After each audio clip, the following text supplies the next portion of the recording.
Jokowi Cawapres 2024. Undang-Undang Pemilu menyatakan tidak ada larangan bekas presiden 2 periode sebelumnya mencalonkan lagi sebagai wakil presiden pada periode selanjutnya. Sebagaimana pasal dalam undang-undang dibuat salah satunya untuk menjaga kesinambungan estafet kepemimpinan secara demokratis. Undang-undang dibuat untuk direvisi oleh pemerintah dan parlemen yang sedang berkuasa secara berkualitas menjadi tolak ukur niatan panjang usia kekuasaan yang sedang dibangunnya. Masih ingat saat Soekarno dalam undang-undang mencantumkan sebagai presiden seumur hidup dan panglima tertinggi, kemudian oleh Soeharto menggantikan diperluas menjadi 5 tahun dan bisa dipilih kembali, hingga di era reformasi direvisi lagi dengan aturan yang lebih membatasi.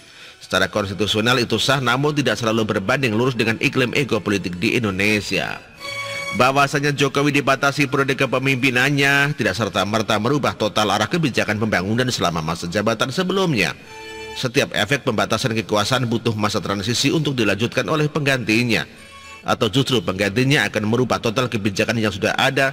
Barangkali itu yang diperebutkan pada masa transisi, bukan sekedar siapa sosok yang menjadi presidennya. Kesinambungan pembangunan yang telah dirintis Jokowi selama 10 tahun butuh dilanjutkan. Menghentikan atau merubah kebijakan oleh pemimpin baru nantinya akan berdampak serius kepada skema perekonomian.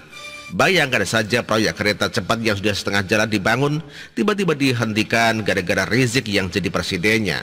Siapapun menteri keuangan akan pusing, apalagi investornya yang juga belum tentu seiman.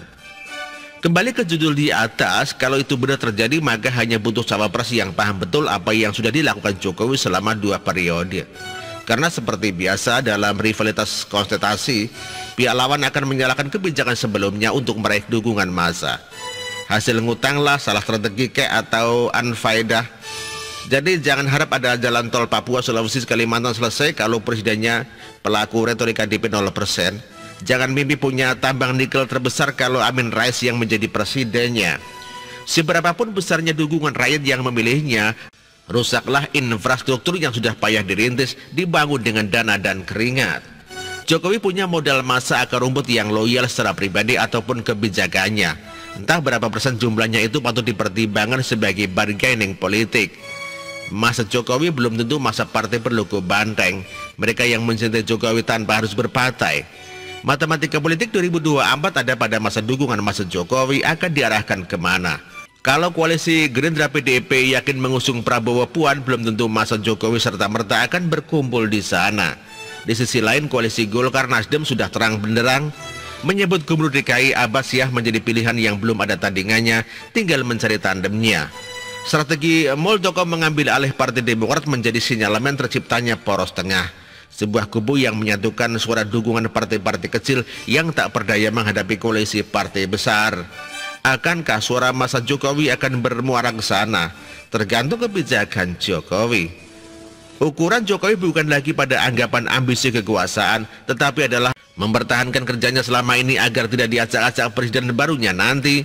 Mengharuskan menyimpan dulu gengsi politik, dari presiden menjadi wakil presiden tidak menjadi masalah selama itu adalah konstitusional. Entah siapa nanti pasangannya, kerja terstrukturnya akan menjawab tantangan berbagai keraguan. Di sisi lain, popularitas Ganjar yang stabil di papan atas belum menjadi jaminan dia mendapatkan golden ticket dari partainya. Ganjar yang masih harus berjuang keras mengalahkan keinginan Puan dari posisi Istana Senayan, naik kelas merasakan Istana Negara. Oligarki tercipta dalam rangka membendung oligarki lain yang bersiap mengancam, sebagaimana yang kita saksikan oligarki JK dan Golkarnya sedang merapatkan barisan. Belum lagi oligarki politik identitas yang dibangun PKS di setiap sudut tempat ibadah. Opini ini dipastikan mendapat stempel prematur di saat 2024 masih jauh 3 kali ganti kalender. Tetapi akan sangat terlambat saat 2024 kita baru sibuk memikirkannya, sebagaimana para khilafah dan HTI yang sudah berpikir merencanakan gerakannya sebelum reformasi, lalu bergerak jauh lagi pasca reformasi. Dan belakangan ini baru kita kebakaran jenggot menyadari bahwa skenario politik itu sudah membesar dan berakar. Membentengi Jokowi itu susah mudah. Yang mudah itu saat memujinya di medsos, sedang susahnya saat harus beradu siasat dengan negara api yang sudah siap menyerang. Artikel ini ditulis oleh Dahono Prastio. Terima kasih.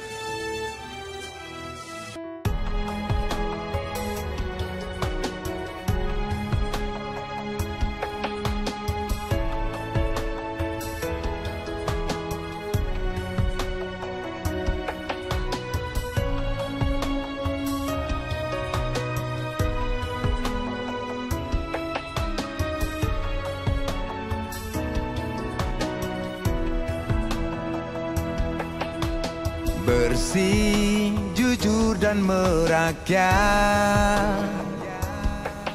berbuat demi masa depan kami. Sosok pemimpin tegas pemberani,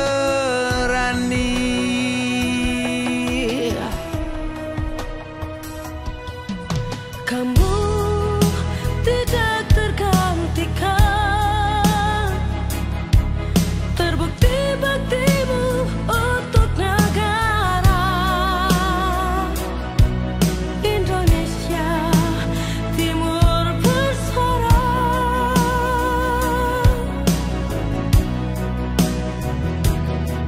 Siang dan malam kau bekerja demi anak bangsa.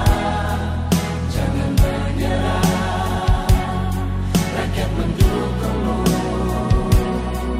Bekerja nyata dan membangun tanpa kenal lelah. Tetap Jokowi 2 periode.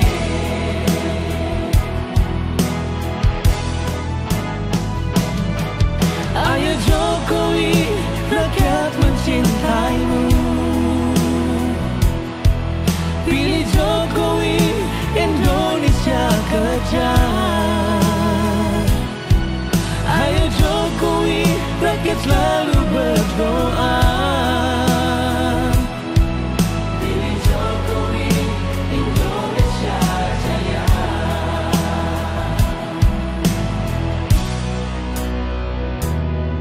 Siang dan malam kau bekerja demi anak bangsa. Jangan menyerah, rakyat mendukungmu. Bekerja nyata dan membangun tanpa kenal lelah. Tetap Jokowi 2 periode.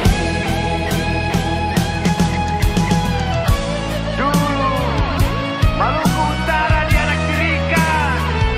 Dengan adanya Jokowi bekerja untuk membangun dan terus membangun.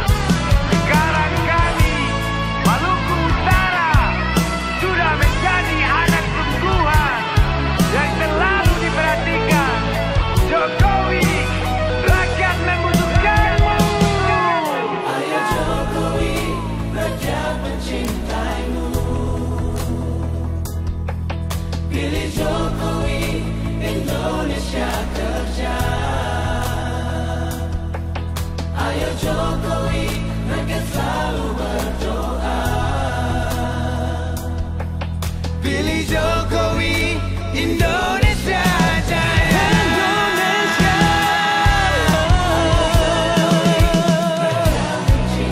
Rakyat mencintaimu. Pilih Jokowi, Indonesia kerja. Indonesia kerja.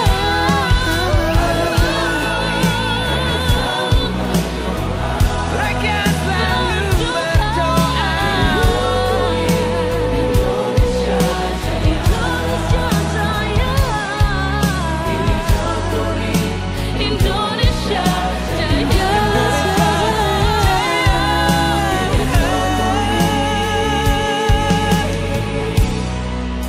2 periode.